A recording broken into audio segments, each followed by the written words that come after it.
क्या कहूं, कुछ कहा नहीं जाए, बिन कहे भी रहा नहीं जाए। इस बिजनेस के बारे में बोलने की इच्छा इतनी होती है कि बोलने की इच्छा ही खत्म हो जाती है। और कहते हैं कि silence is the best way to express anything. लेकिन एक शायर की बात मुझे याद आती है और इस बिजनेस के लिए कितना सही है वो। एक दिन खुदा से मेरी मुलाकात हुई। मान लीजिए एक दिन खुदा से मेरी मुलाकात हुई, थोड़ी ही सही पर बात हुई। मैंने उनसे पूछा, ये बिजनेस कैसा है? उन्होंने बोला, रिश्ता बनाए रखना बिल्कुल मेरे जैसा है, रिश्ता बनाए रखना बिल्कुल मेरे जैसा है।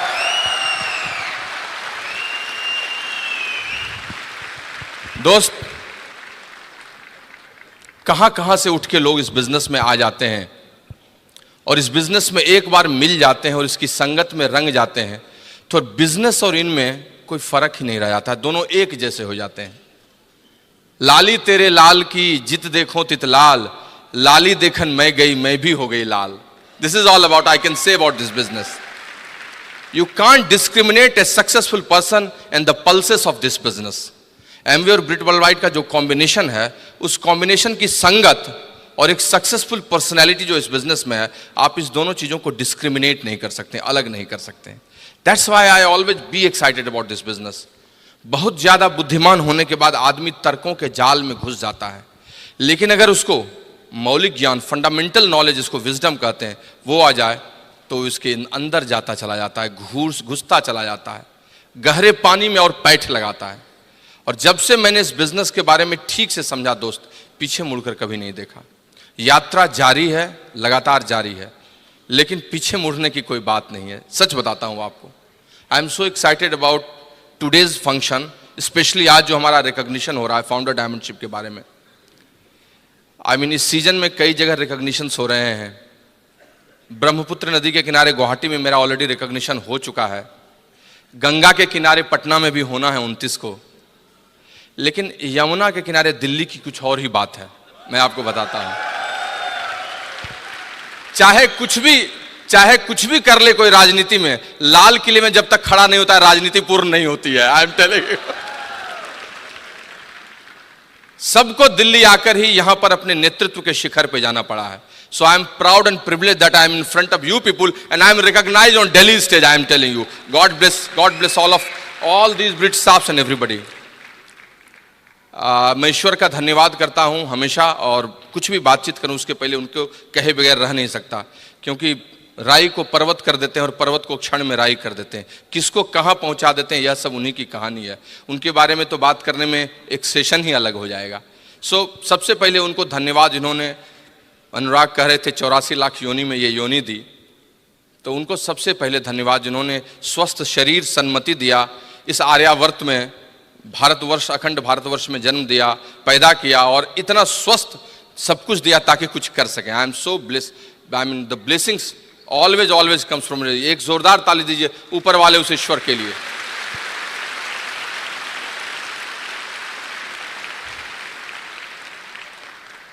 विशेषकर मेरे माता पिता, आई मीन मेरे पिता का पुण्य और माँ का आशीर्वाद हमारे साथ रहता है। इस बिजनेस में आने के पहले भी रहा है और अभी भी लगातार रह रहा है। Although I mean some challenges has come, but we are overcoming all these things. मैं आपको सच बता सकता हूं कि उनकी शक्ति अगर पीछे से प्रेरणा में नहीं रहे तो कुछ नहीं हो सकता है। और जो लोग माँ बाप के लिए अच्छा नहीं सोचते हैं, जिंदगी उनके लिए अच्छा कभी नहीं सोच पाती है। I am frankly speaking to you, so you always pray to your parents. I am personally oblige to my all line of sponsorship, जिन लोगों ने आई मीन फ्रॉम स्क्रैच, जो शुरुआत से लेकर ऊपर तक वैल्यू एडिशन मुझ में किया है।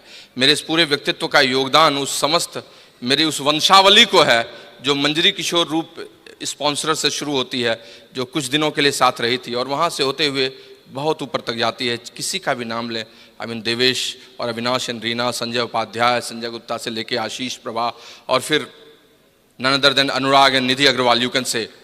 आई मीन मैं आपको सच बताता हूँ, इस बिजनेस में इस लाइन ऑफ स्पॉन्सरशिप का क्या महत्व है ये वही समझता है जो वहाँ से इन रसों को खींच पाता है। And specially Anurag and Nidhi has contributed in our life. हमारे लाइफ में पैराडाइम शिफ्ट उन्होंने ला दिया। जब पहली दफ़ा देखा था तो एक सिल्वर प्रोड्यूसर के रूप में फर्स्ट टाइम वो एमरल्ड या फाउंडर एमरल्ड थे, उनकी हरी सेंट्रोस के पीछे से कुछ टूल्स किसी को देते हुए एक बड़े ऑरा के साथ, और वहाँ से होते हुए वो हमारे अपलाइन बन गए, फिर धीरे धीरे हमारे मेंटोर भी बन गए, फिर धीरे धीरे हमारे फ्रेंड भी बन गए, फिर एक दिन वो सखा बन गए, and now he's part of our life. So give a good clap to Anurag and the Founders Diamond going EDC, I am telling you.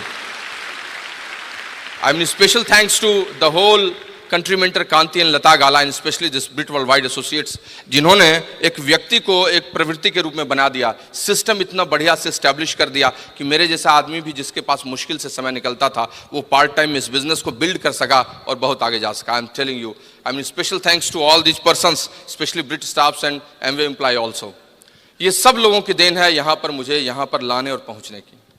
दोस्त, फाउंडर्स डायमंड बनने के पीछे में बहुत बड़ी कहानी नहीं है, वो कहानी तो डायमंडशिप तक ही हो गई थी. लेकिन अगर संक्षेप में बोलना चाहूँ तो क्या बोलूँ, वक्त कम होने पर क्या बोलूँ. कविताई मेरे अंदर है, इसलिए कविताई में थोड़ी बात बोल सकता हूँ कि बिजनेस को जब ज्वाइन किया था तो शायद किसी पे एहसान किया था. मंजरी को कहा था कि उससे मोबाइल खरीद लो और कर लो, क्योंकि एक स्ट्रॉन्ग बैकग्राउंड के साथ कहीं नौकरी कर रहा था. बिजनेस को जब ज्वाइन किया था तो शायद किसी पे एहसान किया था, न जाने कितनी बार जाने अनजाने में अपने अपलायंस का अपमान भी किया था. सिल्वर, गोल्ड और प्लैटिनम मेरे जोश का मौसम था. I was very much excited. Silver, gold और प्लैटिनम मेरे जोश का मौसम था. अगर सच बोलूं तो अकेले भी मुझ में बहुत दम था, अकेले भी बहुत सारी चीज कर रहा था. रूबी, सफायर और एमरल्ड जश्न की कहानी थी. बिजनेस मजबूत हो गया, ये उसकी निशानी थी. लेकिन दोस्त, डायमंडशिप शिखर पर पहुंचने की कहानी थी. जिसके लिए लोग सपनों का महल बनाते हैं, उसके अंदर हकीकत में पहुंचने की बात थी. और अगर फाउंडर्स डायमंडशिप की बात करूं तो ये बुनियाद कितनी मजबूत है, ये उसका उदाहरण है. अगर डायमंडशिप इस व्यवसाय में क्रांति है तो फाउंडर डायमंडशिप उस सफलता के बाद की शांति है. I can say you that's the true peace, you can say. नाम प्रेमवत सुनीता, बिहार में पैदा हुआ, भागलपुर में पढ़ा लिखा, बेगूसराय मौलिक जिला था जहां जन्म लिया. पिता प्रोफेसर थे, 4 भाई 2 बहन, कहानी आप जानते हैं. बचपन से ही खेलने और सपने देखने दोनों के में मजा बहुत आता था. पढ़ाई सिर्फ इसलिए करता था क्योंकि एक मजबूरी थी. माँ का मार और त्वचा मेरी थोड़ी संवेदनशील थी, फेल न हो जाऊं, पीछे न हो जाऊं, इसका डर था, इसीलिए पढ़ाई की. खूब अच्छी पढ़ाई की, इंजीनियरिंग में गया, +2 किया, उसके बाद इंजीनियरिंग का 4 साल बहुत मस्ती किया. वहाँ से निकल के अच्छी नौकरियाँ मिली, नौकरियों को किया, फिर और अच्छी नौकरी की तलाश में गया, सिविल सर्विसेज किया, सिविल सर्विसेज में क्वालिफाई किया, अच्छी नौकरी भी मिल गई और फिर लगा जैसे कि पूरी जिंदगी बदल गई. लेकिन दोस्त, ऐसा कुछ नहीं हुआ. औसत मध्यवर्गीय जिंदगी की तलाश औसत मध्यवर्गीय जिंदगी में ही छिप जाती है.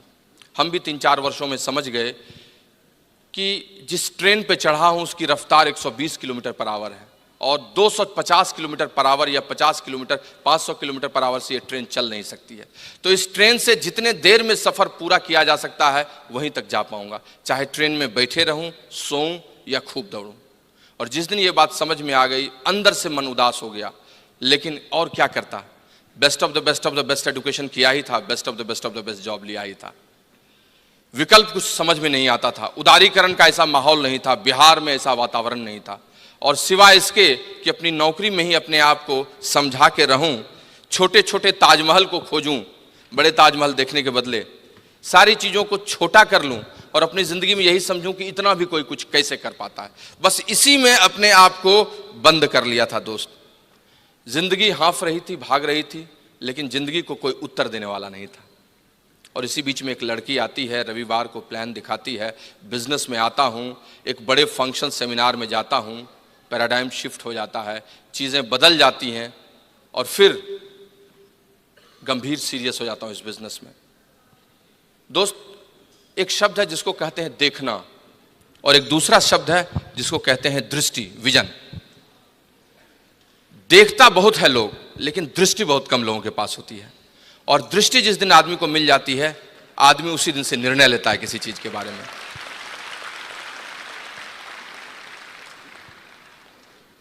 कहते हैं ना, यह सब तभी होता है जब ईश्वर की विशेष कृपा होती है।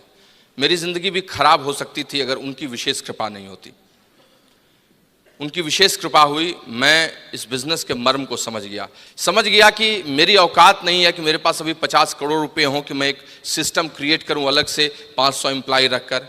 मेरी औकात अब नहीं रही कि मैं सचिन तेंदुलकर या अमिताभ बच्चन अचानक से बन सकता हूं। लेकिन हाँ, इस बिजनेस ने जो टाइम कंपाउंडिंग का एक सिस्टम क्रिएट करने का तरीका सिखाया है, जहां मैं बचे समय में मेहनत करूं और मेहनत करके 2-3 घंटे रोज लगा के आगे बढ़ूं, तो शायद आने वाले दिन में एक ऑर्गेनाइजेशन स्टैब्लिश कर सकता हूं और फिर धीरे धीरे वहीं पहुंच सकता हूं, उसी एंटरप्रेन्योरशिप को ले सकता हूं जिसकी चाहत सबको होती है। और जैसे ये बात समझ में आई, फिर पीछे मुड़कर नहीं देखा।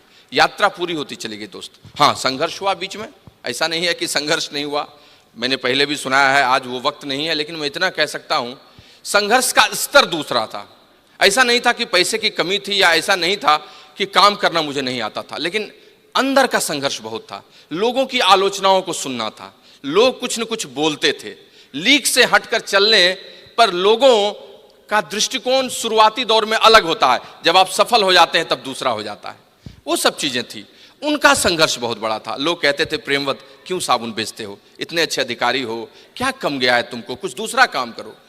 लोग कहते थे, भाग रहे हो पैसे के पीछे में। लोग भौतिकवादी समझने लगे।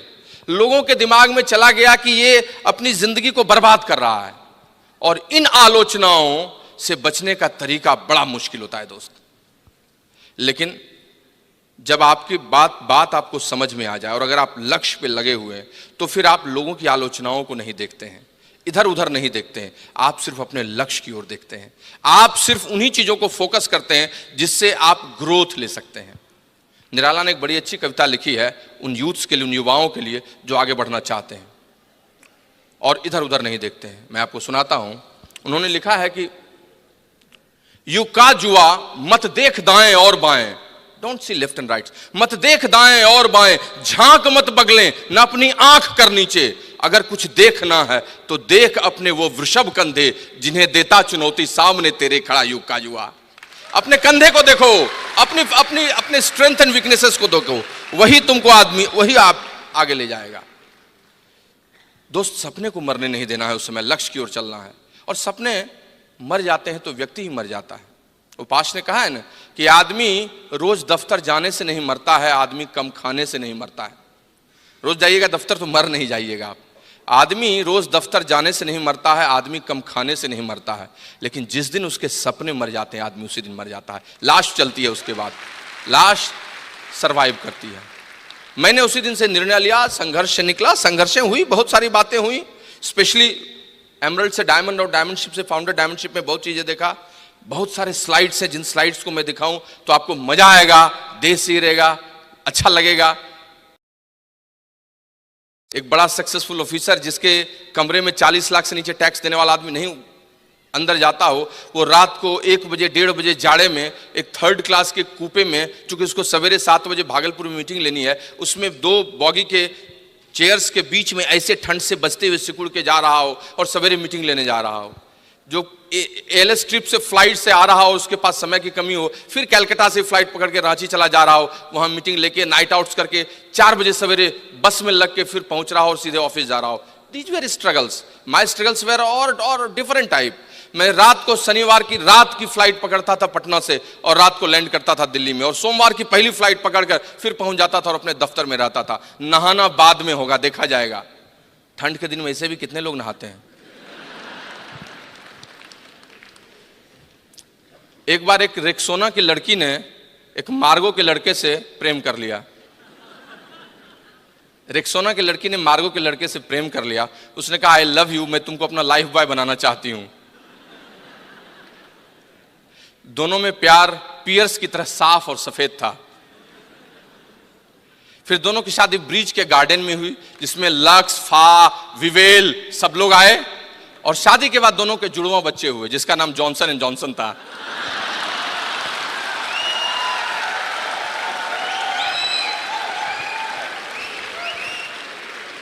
लेकिन आप ताली मत बजाओ, ये सब मैंने इसलिए कहा कि मार्केट में बहुत सारे साबुन है, आप ठीक से नहाओ, ठंड का मौसम है। तो नहाना थोड़ा कम भी हो जाए लेकिन संघर्ष का समय निकल जाए वो बहुत बढ़िया था। दोस्त, संघर्षों का स्तर अलग अलग होता है, किसी को पैसे कम है, किसी को समय कम है, किसी का संघर्ष दूसरे ढंग का है। हमने भी संघर्ष देखा और संघर्ष से निकलते चले गए। जिंदगी ठहरी नहीं, काम करते रहे, काम करते रहे, काम करते रहे। बहुत बड़ी टीम हुई, फिर डायमंड क्वालिफिकेशन में गए, उस समय 60 किलोमीटर दूर ट्रांसफर था, उसमें भी काम करते गए। और दोस्त, महत्वपूर्ण यह होता ही नहीं है कि आपको कहाँ पहुंचा दिया गया है, महत्वपूर्ण यह है कि आप तन मन धन से इस बिजनेस के क्वालिफिकेशंस के लिए लगे हुए नहीं। You will not believe it, 8:30 बजे मैं अपनी गाड़ी से निकलता था 10:05 में ऑफिस पहुंचने के लिए, और जिस रास्ते में जाता था उस रास्ते में कई लोग जाने लगे। उसी आरा से 4000 पीवी मेरी छठी लेग में निकली थी। आज तो उस लेग से बहुत सारी चीज निकल रही है। भगवान ने जानबूझकर मुझे ट्रांसफर कर दिया ताकि छठी लेग में तुम 6000 से अधिक पटना से नहीं कर सकते थे, 4000 वहीं से आएगा। ईश्वर की विशेष कृपा होती है जब भी आपके साथ कुछ घटित होता है। मैं आपको बताता हूं, you accept it as it is and you see that things will come to you. आपका हर प्रयास बेकार कभी जाएगा भी नहीं, कभी यहां से कभी वहां से चीजें मिलेंगी और चीज बदलती चली जाएगी। व्हेन वी बिकेम डायमंड, चीजें बदल गई, ऐसी बदली कि हम आपको बता नहीं सकते। नज़ारा ही बदल गया, बिहार का नज़ारा बदल गया, झारखंड का नज़ारा बदल गया। मोमेंटम इतना आने लगा कि कोई महीना नहीं था जिस महीने में 3-4 प्लेटिनम्स नहीं गिरने लगे। हम लोग तो स्तब्ध थे, कभी 10,000 पीवी को तरसते थे, आज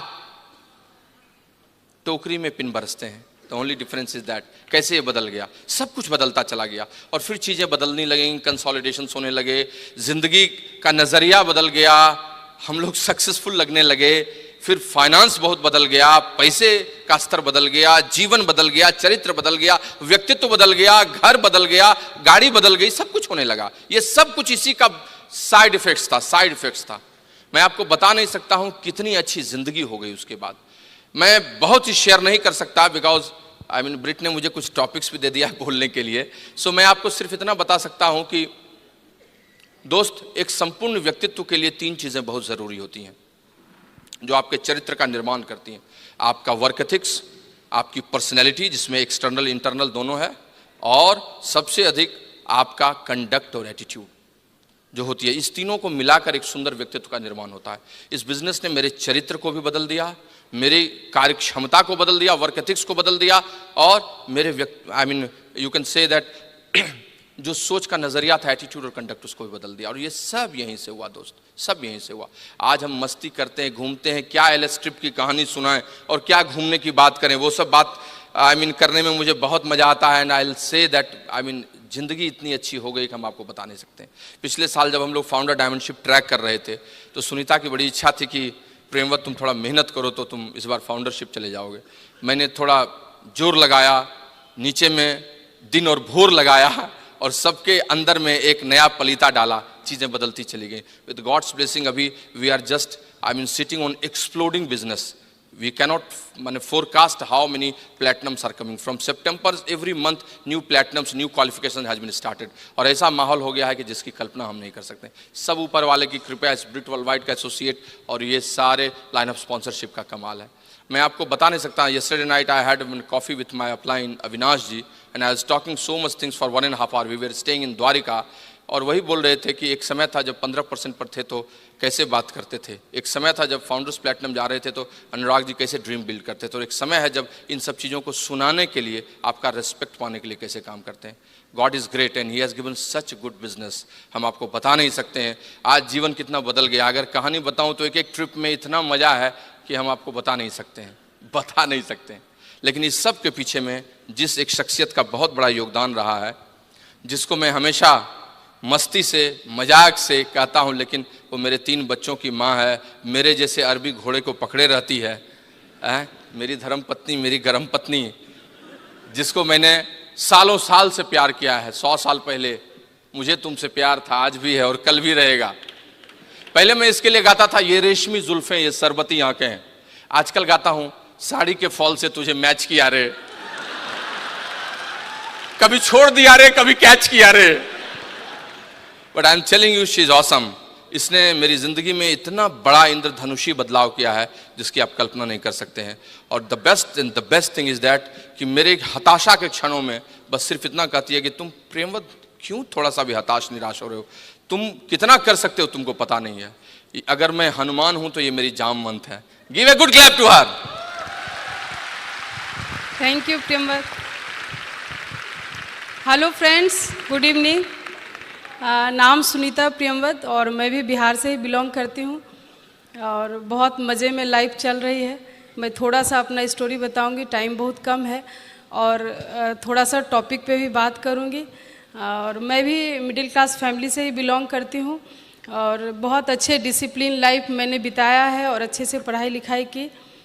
और पहले प्रियंवद फ्रेंड्स थे, बाद में मेरे जीवन साथी हो गए और लग रहा था कि सब कुछ मिल गया, क्योंकि बचपन से मैं बहुत ड्रीमर तो नहीं थी, ऐसा नहीं लगता है अभी भी मुझे, बट समझदार ज़रूर थी। लगता था एक लाइफ पार्टनर बहुत अच्छा इंसान होना चाहिए, उसके बाद सारे ड्रीम्स खुद निकलने लगते हैं और पूरे हो जाते हैं। तो प्रियंवद के रूप में मुझे मिला, सब कुछ मिल गया। और जब प्रियंवद बहुत बड़े ऑफिसर थे एक टाइम में, मैं उनकी वाइफ थी, तो लग रहा था कि उसमें और ऐड हो गया। लग रहा था बहुत ही खूबसूरत लाइफ और मैं मुझे जो चाहिए, मैं जो चाहूँगी सब मुझे मिलेगा। और इस तरह से मेरी लाइफ शुरू हुई और लग रहा था कि अब चलेगी इसी तरह life. But in the mean time ये बिज़नेस आया मेरे लाइफ में। मैं फर्स्ट डे इस बिज़नेस को नहीं देखी थी, बट प्रियंवद का एक्साइटमेंट इतना ज़्यादा था कि बिज़नेस करने के लिए मैं मजबूर हो गई। और मैं तो यही बोलूँगी कि जिस दिन बिज़नेस में नहीं समझी उस दिन भी बिज़नेस को किया और बिज़नेस करते करते मैं बहुत जल्दी सिल्वर गई, सब कोई कहानी जानते हैं। और तब मैं बिज़नेस में सीरियस हुई और तब से अभी तक मैं मुड़ के नहीं देखी, क्योंकि ये बिज़नेस का कुछ चीज़ है शायद मेरे में पहले से था और इसके फीचर मुझे बहुत पसंद आते थे और मैंने बहुत मन से इस बिज़नेस को बिल्ड किया। और बिज़नेस शुरुआत में जब बिल्ड करता है कोई भी लोग, तो मुझे नहीं पता था कि इतना अच्छा इसका रिज़ल्ट होगा। और सारे पिन आए मेरे पास और एक टाइम आया जब हम लोगों ने डिसाइड किया कि अब हम लोग को डायमंड जाना चाहिए। और हम लोग तैयारी किए। उस समय मेरा बेटा हुआ था, बहुत छोटा था। मैं यही बोलूँगी कि लेडीज़ को छोटे छोटे चीज़ रोकते हैं, बट नहीं रुकना चाहिए, क्योंकि बहुत मज़ेदार लाइफ होता है जब ये बिज़नेस बिल्ड हो जाता है। और एज ए डायमंड लेडी आप अपने लाइफ को करते हो। आज मुझे खुद अपने लाइफ को लगता है कि इसको याद करूँ या किसी को बताऊँ तो लगता है खुद की नज़र लग जाएगी। 3 इतने प्यारे प्यारे बच्चे हैं मेरे, बहुत समझदार, क्योंकि ब्रिट से जुड़े हुए हैं हम लोग। और जहाँ ब्रिट सिस्टम है, जिस घर में एमवे का पैसा और ब्रिट सिस्टम जहाँ है, उस कॉम्बिनेशन में बच्चे बहुत अच्छे पलते हैं। इसका भी रिजल्ट बहुत अच्छा है। तीनों बच्चे छोटे हैं, बहुत समझदार और बहुत प्यारे हैं। प्रियंवद ऐसा जीवन साथी मिला मुझे, बहुत अच्छे इंसान है जो हंसाते रुलाते मेरे लाइफ को यहाँ तक लाए, बहुत स्ट्रॉन्ग लाइफ स्टाइल दिया मुझे। और शायद ये नहीं रहते तो मैं इस बिज़नेस को बिल्ड नहीं कर पाती या इस बिज़नेस को समझ भी नहीं पाती। मैं बहुत थैंक्स करती हूँ गॉड को कि ये सब कॉम्बिनेशन के साथ ये बिज़नेस मिला मुझे। और मैं ऐसे ही डिसीजन लेके डायमंड गई और बहुत छोटे छोटे काम करने होते थे उस समय और बहुत सेक्रीफाइस किए हमने भी। ऐसे जब रिजल्ट होता है तो लगता है कि यूं ही रिजल्ट आ गया, बट ऐसा नहीं है। सबों को वही जीरो से शुरू होना होता है और बहुत चीज़ छोड़ना होता है, बहुत चीज़ के लिए रोना होता है, तभी अच्छे रिजल्ट्स आते हैं। और हमने बच्चों को भी बहुत छोड़ा, बच्चों के चीज़ों को छोड़ा, पोस्टपोन किया और आज इतना एंजॉय कर रहे हैं बच्चे हम लोगों के साथ। तो मैं यही बोलूँगी, कभी भी छोटे छोटे चुनौती को अपने लाइफ में नहीं आने दीजिए। इस बिज़नेस को खूब मन से बिल्ड कीजिए। भगवान ने आपको स्पेशल बनाया है और स्पेशल ये बिज़नेस आपके हाथ में दिया है। और ये बिज़नेस बनाते बनाते बिज़नेस का महत्व भी समझ में आता है। शुरुआत में आप बहुत नहीं समझते हैं। मैं सबको यही बोलती हूँ कि बिज़नेस बिल्ड करो, समझ जाओगे ये बिज़नेस क्या है। और मैं ऐसे ही थोड़ा सा बताना चाहूँगी कि डायमंडशिप हुई और लगातार डायमंडशिप मेरी हुई, लगातार हुई 2-3 साल। तो लास्ट ईयर हम लोगों ने सोचा कि इसे फाउंडर्स भी हम लोग जा सकते हैं बड़े इजीली। जब डायमंडशिप हम लोगों की हो जाती है तो थोड़ा सा एफर्ट लगा के हम लोग फाउंडर्स भी जा सकते हैं। तो हम लोग फाउंडर्स की तैयारी की और बड़ा इजीली हम लोग फाउंडर्स भी चले गए।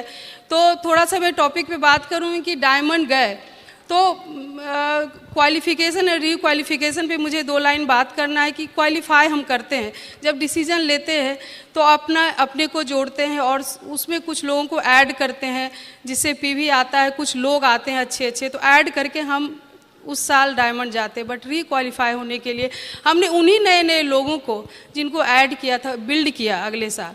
तो रीक्वालिफिकेशन बहुत ईजिली हो जाता है। तो मैं यही मैसेज दूंगी कि आप एक बार लोगों के साथ क्वालिफाई करो और रीक्वालिफाई करने के लिए उन नए लोगों को बिल्ड करो। बहुत मज़ेदार बिजनेस होगा, बहुत स्ट्रॉन्ग बिजनेस होगा।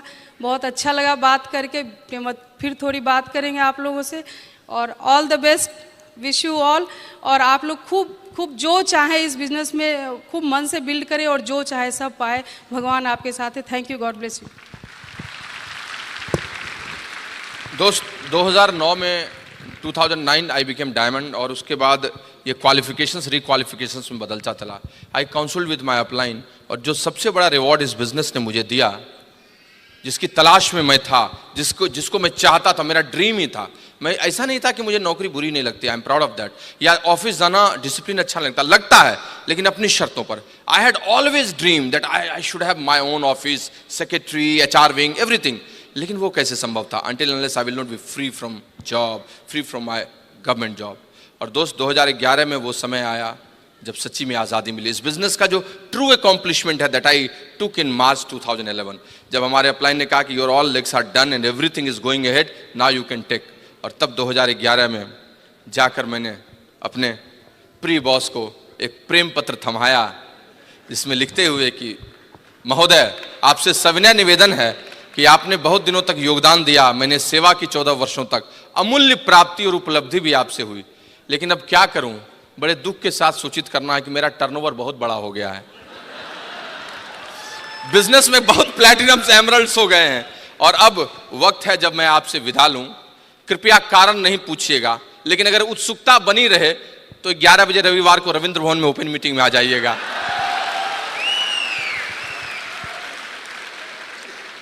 दोस्त, दुनिया में सबसे सुंदर चीज है वो है आजादी। सोने का पिंजरा बना दीजिए, अंदर में बताशे, गुड़ की डली सब रख दीजिए उस तोते को, लेकिन उस तोते को वो प्यारा नहीं होता है। गोपाल सिंह नेपाली ने एक बड़ी अच्छी पंक्ति लिखी थी कि नीड़ न दो चाहे टहनी दो, आश्रय छिन्न भिन्न कर डालो। तुम मुझे घोंसला भी मत दो, मेरा शेल्टर भी हटा दो, मैं टहनी पे रह लूंगा। एक चिड़िया की पुकार थी, नीड़ न दो चाहे टहनी दो, आश्रय छिन्न भिन्न कर डालो, लेकिन पंख दिए हैं तो आकुल उड़ान में विघ्न न डालो। अगर पंख दिए हैं तो उड़ने दो, जहां तक जाना चाहता हूं, जितना आसमान तय करना चाहता हूं। दोस्त, विद गॉड्स ब्लेसिंग मैंने उसी दिन दिया सब कुछ और बताया कि भाई ये ले अपनी लकुटी कमरिया, बहुत ही नाच नचायो, अब मैं नाचने वाला नहीं हूं। जय राम जी की। और today I have my own office, own board of directors chamber, own conference hall, सारा प्रोजेक्टर लगाकर PPT, my HR wing, my secretary। अभी भी 10:30 से 11 बजे 12 बजे ऑफिस जाता हूँ, ऑफिस बॉय खोलता है, चाय पीता हूँ, मस्ती करता हूँ, काम करता हूँ, शाम को निकल कर किसी और जगह पर प्लान भी दिखाता हूँ, सारा काम करता हूँ। But now my life is my life, I am living my life, that's the true way entrepreneur can live, I am telling you friends. लेकिन ये सब अचानक से नहीं हुआ, सब कुछ लगातार हुआ, क्वालिफाई करके और रिक्वालिफाई करके। I can't, share all those topics in, 9-10 minutes, but I can say some glimpses to you. Qualification किसको कहते हैं? क्वालिफिकेशन करते हैं आप किसी भी पिन के पैरामीटर्स को पूरा करते हैं। तो प्लैटिनम 6 महीना 10,000, एमरल्ड 3,10,000 6 महीने, डायमंडशिप 6,10,000। लेकिन क्या इसी को क्वालिफिकेशन कहते हैं? नहीं। क्वालिफिकेशन का मतलब किसी के लिए होता है ईयर ऑफ हंगर, भूख का वर्ष। क्वालिफाई किसी साल वही करता है जिसके लिए वो साल भूख का साल होता है, ईयर ऑफ हंगर होता है। क्या आपका है? आप क्वालिफाई कर जाइएगा। उसको करने के लिए एक डीपीआर बनाइए, डिटेल प्रोजेक्ट रिपोर्ट बनाइए, फुल थ्रॉटल एक्शन कीजिए और पीछे से बैकअप भी रखिए, कहीं ये गड़बड़ हुआ तो ये नहीं, तब आप उस साल क्वालिफाई कर जाइएगा। What about रिक्वालिफिकेशन? रिक्वालिफिकेशन किसको कहते हैं? वही काम फिर से कर डालिए, 10,000 पीवी फिर से 6 महीने अगले साल कर डालिए। लेकिन क्या यही रिक्वालिफिकेशन का मतलब होता है? ये तो सरफेस का मतलब है, ऊपर का मतलब है, अंदर का कुछ और मतलब है। अंदर का मतलब है फिक्सिंग योर बिजनेस वॉल्यूम। ये दूसरा लेयर है रिक्वालिफिकेशन का। अगर आप बिजनेस वॉल्यूम को फिक्स करने में सक्सेसफुल हो जाते हैं तो आप रिक्वालिफाई हमेशा करते हैं। लेकिन क्या यहीं तक बात खत्म हो जाती? नहीं, तीसरा लेयर भी है। तीसरा लेयर क्या है? तीसरा लेयर है if you are creating new leadership then you will always requalify. सच्चा अर्थ है कि आपके ग्रुप में नीचे क्रिएट हो रहे हैं नए नए लीडरशिप, ब्रेकिंग न्यू पिंस हो रहे हैं, तो आप रिक्वालिफाई कीजिएगा। और इसीलिए रिक्वालिफाई को मेंटेनेंस मत समझिए, बहुत गलत शब्द है। रिक्वालिफाई का मतलब ग्रोथ है, इट इज नॉट मेंटेनेंस। रिक्वालिफाई वही करता है जो ग्रो करता है, रिक्वालिफाई वही करता है जो नीचे के 12-15 को फिर से न्यू प्लैटिनम्स में बदलता है। किसी की लेग प्लैटिनम लेग तभी हो सकती है जब अगले साल उसके नीचे कोई एक नया प्लैटिनम ले जाए। कैसे यह संभव है? कैसे हम कर सकते हैं? कैसे कोई आदमी क्वालिफाई से रिक्वालिफाई हमेशा करता है? हमारे न्यूट्रलाइट में इसके बारे में बताया गया है, which we should understand, I am telling you. एक शब्द है जिसका नाम है हेल्थ, और एक शब्द है जिसका नाम है ऑप्टिमल हेल्थ। हेल्थ समझते हैं किसको कहते हैं, और ऑप्टिमल हेल्थ भी आप समझते हैं न्यूट्रलाइट के थ्रू। ऑप्टिमल हेल्थ के 4 पिलर्स होते हैं। हेल्थ मतलब अच्छा, ठीक ठाक सब कुछ है, चल रहा है बढ़िया, लेकिन ऑप्टिमल हेल्थ का, स्वास्थ्य का सर्वश्रेष्ठ रूप है, वही कहा जाता है ऑप्टिमल हेल्थ। जो लोग ऑप्टिमल हेल्थ अचीव करते हैं, हेल्थ उनका लगातार रिक्वालिफाई करते रहता है, कभी कोई दिक्कत नहीं आती है। ऑप्टिमल हेल्थ के क्या पैरामीटर्स हैं? Positive mental attitude, adequate exercise, proper rest and proper food supplement, food diets, ये 4 पैरामीटर्स हैं। Friends, in the same way qualification और रिक्वालिफिकेशन में भी यही डिफरेंस है। क्वालिफिकेशन, कोई आदमी क्वालिफाई कौन करता है? जो लीडर होता है, लीडरशिप होती है। और रिक्वालिफाई कौन करता है? जिसके अंदर ऑप्टिमल लीडरशिप होती है। एक है लीडरशिप, एक है ऑप्टिमल लीडरशिप, एक है लीडरशिप, एक है ऑप्टिमल लीडरशिप। और जिसके अंदर में ऑप्टिमल लीडरशिप है, ही ऑलवेज रिक्वालिफाई। क्या इसके पैरामीटर्स हैं? इसके भी 4 पैरामीटर्स हैं। कौन कौन पैरामीटर्स हैं? संक्षेप में, समय कम होने के चलते मैं आपको बताता हूं। The first parameter is conducive atmosphere, conducive environment. जो लोग अपने ग्रुप में कंड्यूसिव एनवायरनमेंट बनाते हैं, वो ऑप्टिमल लीडरशिप की ओर जाते हैं। The second parameter is highest order of work ethics. जिनका वर्क एथिक्स, कार्य संस्कृति बहुत अच्छी है, वो ले जाते हैं। The third parameter is attitude and conduct, सोच और आपका सही व्यवहार। And the fourth parameter is vision, vision कैसा आपका है। ये 4 पैरामीटर जो लेते हैं, ऑप्टिमल लीडरशिप उन्हीं को आती है।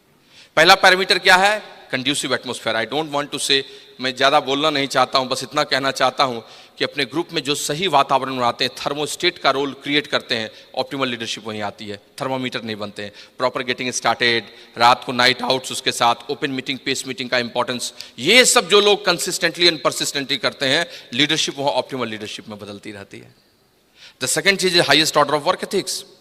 वर्क एथिक्स बहुत बड़ी चीज है। किसको कहते हैं highest order of work ethics? Maximum action as per situation and condition for yourself and your downlines. This is called highest order of work ethics.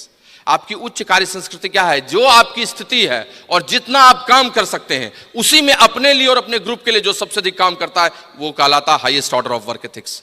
और दोस्त, ये सबसे इंपॉर्टेंट पैरामीटर है। ये जो लोग करते चले जाते हैं, उनका बिजनेस बहुत बड़ा होता है, बहुत बड़ा होता है और बहुत बड़ा होता है।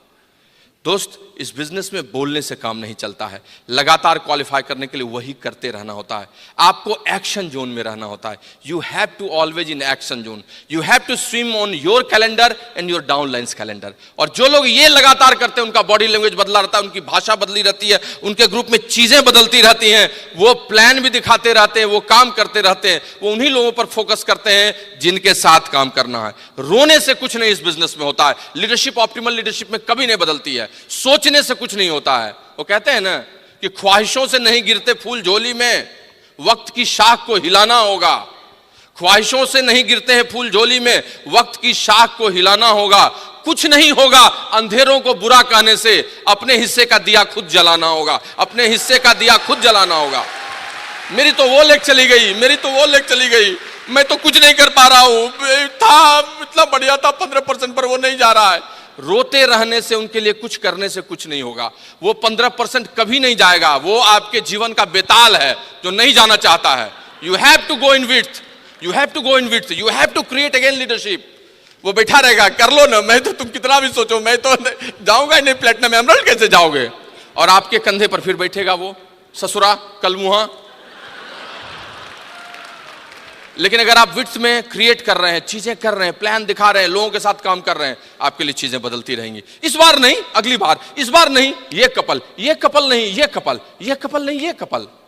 डुबकियां तल में गोताखोर लगाता है, जा जाकर खाली हाथ लौट आता है, तो क्या फर्क पड़ता है? डुबकियां तल में गोताखोर लगाता है, जा जाकर खाली हाथ लौट आता है। मिलते न सहज ही मोती उसको पानी में, बढ़ता दूना उत्साह इसी हैरानी में। लेकिन मुट्ठी उसकी खाली हर बार नहीं होती है, कोशिश करने वालों की हार नहीं होती है। The person who shows plan they rock there, they always rock. वो रॉक करते हैं, बैठने वाले लोग नहीं रॉक करते हैं, सोचने वाले लोग नहीं रॉक करते हैं, सोचने वाले लोग नहीं रॉक करते हैं। एक बार एक मारवाड़ी पत्नी ने अपने पति को कहा, अन्यथा नहीं लीजिएगा, मारवाड़ी पत्नी ने अपने पति कहा, ए जी सोचू थारे साथ अमेरिका घूम लूं, कितो पैसे लागी? पति ने कहा, कौन नहीं पैसे लागी, कोई पैसा नहीं लगता है। पत्नी ने कहा, क्यों? पति ने कहा, सोचन के पैसे लागी।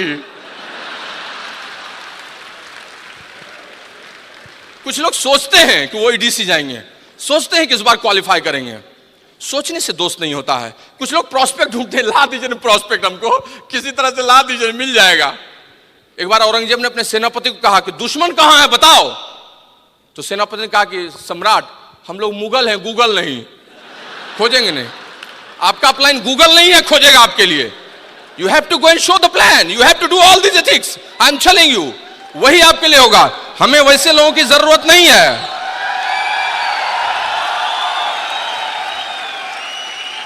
हमें वैसे लोगों की जरूरत नहीं है जो स्टैंडिंग ऑर्डर पर हैं, जो ओपन मीटिंग में आते हैं, प्रोडक्ट यूज करते हैं लेकिन प्लान नहीं दिखाते हैं। हमें वैसे लोगों की जरूरत है जो 7 बजे 7:30 बजे रोहिणी से चलकर अपने घर लौटते हैं गुड़गांव, लेकिन हाथ धोते हैं, मुंह धोते हैं, नाश्ता चाय करते हैं और 8 बजे मार्कर बोर्ड लेकर निकल जाते हैं और 10:30 के पहले घर नहीं लौटते हैं। हमें अर्जुन और भीम चाहिए, युधिष्ठिर नहीं जो चिकी नौकी अच्छा कच्चा बोले आप बहुत बढ़िया प्लान है और काम नहीं करें। We need Arjuna and Bhima who shows plan and shows plan, वही करते हैं काम। पुरुषार्थी लोगों की आवश्यकता है इस बिजनेस में, हमें उनकी नहीं जो कमजोर भेड़िया बकरे की तरह मिमियाने वाले लोगों की जरूरत है। हमें उन लोगों की जरूरत है, वो काम करने वाले हैं जो थकते नहीं। दैट आई मीन टू से दोस्त, मल्टीप्लिकेशन करना होगा आपके वर्क एथिक्स का। 2 लेग प्लेटफॉर्म है सर, क्या करें, समय नहीं मिलता है, तीसरे पे काम करना होगा, कभी वहां जाना, कभी वहां जाना, कभी वहां जाना। आपको उस तरह से काम करना होगा जैसे मल्टी गैस बर्नर होता है, जिसमें 4 चूल्हे जल रहे हैं, एक पे ये, एक पे वो, एक पे सब्जी चल रही है, उधर रोटी बन रही है, वो करना होगा। एमरल्ड के ग्रुप में जाकर टीम मीटिंग लेनी होगी, फाउंडर्स प्लेटिनम के लिए पेस लेनी होगी, तीसरे लेग में जाकर ग्रुप मीटिंग करनी होगी, 5वें 6ठे के लिए खुद प्लान दिखाना होगा, 7वें 8वें के लिए रोना होगा, लड़ना होगा, डेमो करना होगा, फिर दौड़ के वहां जाना होगा, फिर दौड़ के आना होगा, फिर सेकंड में करना होगा। जैसे हर चीज में हलवाई चला रहा है दौड़ दौड़ के, वैसे 6 लेग को चलाते रहना, and then your diamond ship will come. I am telling you, that is multiplication of work ethics. The degree of success comes on impact of masses. आप मासेस पर क्या इंपैक्ट डालते हैं, आपके सक्सेस की डिग्री उसी से आती है। And friends, I am telling you, आपको इन चीजों को समझना होगा, कितनी लेग्स बैठी हुई है, कितनी लेग्स पे आप काम कर रहे हैं। These are going to categorize your strength and weakness.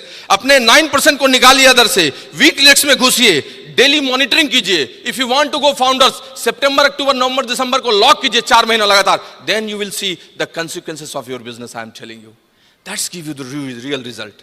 The third parameter is attitude and conduct. समय नहीं है इसलिए बस इतना बोल सकता हूं कि अच्छी सोच, अच्छा व्यवहार आपका है। एटीट्यूड बहुत बढ़िया, पॉजिटिव, विनिंग, एवरीथिंग। रोने से कुछ होता नहीं है, रोने वाला यहाँ जीतता भी नहीं है। कंडक्ट का मतलब क्या है, यहाँ कंडक्ट से क्या मतलब लगाते हैं? कंडक्ट का मतलब है आप कंपैशनेट है कि नहीं, आप लोगों के लिए बढ़िया सोचते हैं कि नहीं, आप गिविंग फॉर गिविंग करते हैं कि नहीं, आप कार्डिनल रूल्स फॉलो करते हैं कि नहीं, एबीओ की स्ट्रेचिंग आपने छोड़ दी है कि नहीं, लोगों को मना करते हैं कि नहीं, शॉप सेलिंग को खराब आप कहते हैं कि नहीं। आपका कंडक्ट ही आपको अंत में बचाएगा। मैं आपको बोलता हूं, शिखर पर आदमी अकेला होता है, जिग जैगलर से सी ऑन टॉप। शिखर पर आदमी अकेला होता है और बहुत सारी नेगेटिविटी होती है। अपने कंडक्ट से आदमी सिर्फ उस नेगेटिविटी को काटते रहे तो उसका बिजनेस उसी रफ्तार से चलता रहेगा। ऑप्टिमल लीडरशिप तभी आती है। And the last but not least, that is vision. आपने कितना बढ़िया काम किया है, सब कुछ ठीक है, लेकिन आप एक मैकेनिक की तरह, एक मशीन की तरह आप 10,000 पी बनाते रहेंगे, लेकिन बहुत बड़ा बिजनेस तभी होगा जब आपके पास एक दृष्टि होगी, ऑप्टिमल लीडरशिप होगी, तभी आप लगातार रिक्वालिफाई कीजिएगा। 2018 में आपका कैसा बिजनेस होगा, 2020 में आप क्राउन रहिएगा, आपके ग्रुप में 50 डायमंड्स रहेंगे, उसकी मीटिंग करते रहिएगा। क्या आप ये सोचते हैं, क्या आप ये सोचते हैं कि ऑस्ट्रेलियन ग्रास पर आप अपनी पत्नी के साथ चाय पी रहे हैं और 7 तारीख को आपकी 9 लेग क्वालिफाई कर रही है और 2017 में आप मजा कर रहे हैं ट्रिपल बन के? क्या आपका विजन ऐसा है? क्या आपका विजन ऐसा है कि 10,000 करोड़ का टर्नओवर एमवे का हो रहा है, आपका 1,000 करोड़ का टर्नओवर होगा? क्या आप सोचते हैं कि इकोनॉमी की ग्रोथ जैसी है वैसा मेरा डाइवर्सिफिकेशन है? क्या आप इस बिजनेस के बारे में, अपने बच्चों के बारे में, परिवार के बारे में समेकित रूप से ऐसा सोचते हैं? अगर आप ऐसा सोचते हैं तो ये बिजनेस आपको हमेशा ऑप्टिमल लीडरशिप देगा। आपका विजन आपको लगातार दौड़ाए रखेगा, आगे बढ़ाता रहेगा। और ये दोस्त तभी हो सकता है जब आप अनकंडीशनल लव एमवे से और ब्रिट वर्ल्ड वाइड दोनों से कीजिए। अपने अपलाइन डाउनलाइन से तो कीजिए, लेकिन अनकंडीशनल लव अपने एमवे और ब्रिट वर्ल्ड वाइड से कीजिए। मैं अपनी बात को समाप्त करने के पहले एक अनकंडीशनल लव का एक छोटा सा एग्जाम्पल देना चाहता हूं, which always gives me inspiration. I am telling you, America में एक माँ थी और उसका एक छोटा सा बेटा था 14 साल का। जब वो 16 साल का हुआ तो उसकी माँ ने उसको एक घड़ी गिफ्ट में दी और उसको बहुत मजा आया, दोस्तों को दिखाया, खूब खुश हुआ। और दोस्तों ने कहा कि यार जब तुम 18 साल के होगे, एडल्ट फ्रेंचाइजी होगी, तब कितना मजा आएगा, कितना बड़ा गिफ्ट तुम्हारी माँ तुमको देगी। दिन बीतता गया, समय बीतता गया और साल बीतता गया। वो लड़का 18 साल का होने ही वाला था, 2 महीने पहले की बात है। अपने कॉलेज जा रहा था, अचानक घर से निकलते वक्त जोर की बेहोशी चक्कर आया उसको और गिर पड़ा। उसकी माँ ने देखा और दौड़ते हुए उसको उठाई। जब तक मैं उठाती वो बेहोश हो चुका था। लेते हुए वो सबसे बड़े हॉस्पिटल में पहुंची, आईसीयू में, और तुरंत फटाफट सारा चीज इसी फिजिजी होने लगा। पता चला सीवियर हार्ट अटैक आया, मैसिव हार्ट अटैक, चारों चैम्बर में। तुरंत ओटी में ले जाया गया, ऑपरेशन की शुरुआत हो गई और 18 घंटे ऑपरेशन चला। Operation was successful. आईसीयू में 10 दिन रखा गया, फिर उसके बाद नॉर्मल में रखा गया और 2 महीने बाद उसे छुट्टी दी गई। जिस दिन वो घर लौट रहा था उसी दिन उसका जन्मदिन था और दौड़ते अपने घर आया ताकि वो माँ से मिले और गले लगाए, गिफ्ट भी लेगा। घर घुसा तो माँ के कमरे में घुसा तो माँ कमरे में नहीं थी। अब निकलने ही वाला था कि वहाँ एक चिट्ठी रखी हुई थी, एक लेटर रखा हुआ था। That was in English, I am translating into Hindi and I am saying to you. माँ ने लिखा था कि बेटा, जब तुम इस पत्र को पढ़ रहे होगे तो इसका मतलब है तुम ठीक होके घर आ गए होगे। और मुझे कितनी खुशी है मैं तुमको बता नहीं सकता। ईश्वर की असीम कृपा है कि तुमने नया जीवन पाया है और आने वाले दिनों में तुम केवल सफल ही नहीं बनोगे, सफल इंसान बनोगे। बेटा, याद है तुम्हें जब 16वें साल में मैंने घड़ी गिफ्ट दी थी तो तुमने कहा था कि माँ तुम क्या दोगी मुझे 18वें साल में। अभी तुम्हें मैं एक राज का बात बता रही हूँ और वो ये है कि जो दिल तुम्हारे हृदय में धड़क रहा है वो दिल मैंने ही तुमको दिया है, ट्रांसप्लांटेशन के थ्रू तुम्हें ये लगा है। बेटा, मैं जानती हूं तुम बहुत अच्छा करोगे और तुम्हें बहुत दुख होगा, लेकिन सच बताती हूं इससे बड़ा कोई गिफ्ट तुम्हारे लिए नहीं हो सकता था। तुम हजारों साल जियो और बहुत अच्छा करो। फ्रेंड्स, उस लड़के की आंखों में खूब आंसू था, लेकिन उस अनकंडीशनल लव के चलते वो बहुत बड़ा आदमी बन गया था। इस एमवे और ब्रिट वर्ल्ड वाइड के अनकंडीशनल लव को आप भी लीजिए और आप इस बिजनेस में सबसे बड़े पिन पर जाइए। God bless you and thank you.